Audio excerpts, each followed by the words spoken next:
Wow, that's great distinction. So how can someone assess whether their debt is helping or hurting them? Okay.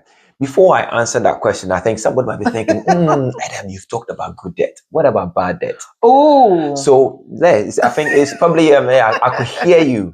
So let me just answer your question. So bad debt is to think about the opposite of good debt. So if the cost of borrowing outweighs the return on it.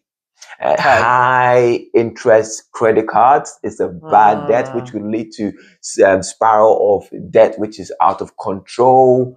Again, if you do have store cards where the interest rates and then the fees attached to it is just astronomical, it becomes bad debt. And also, some people also have the bad debt whereby they borrow what we call the payday loan. Payday loan. Sometimes you could have interest of 300%. What actually is it?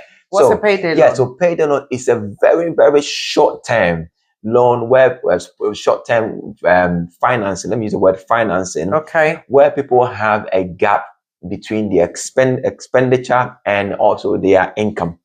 So when they have a gap between the total expenditure and their income, they will borrow a very short-term loan, sometimes with over 200%, 300% interest on it to make up for the shortfall in paying for their expenses, monthly expenses. And that's why they call it payday, because you are borrowing on it for maybe just 3 months or 6 months or sometimes up to a year in order to foot that necessary expenses, expenditure, so that you not find yourself wanting.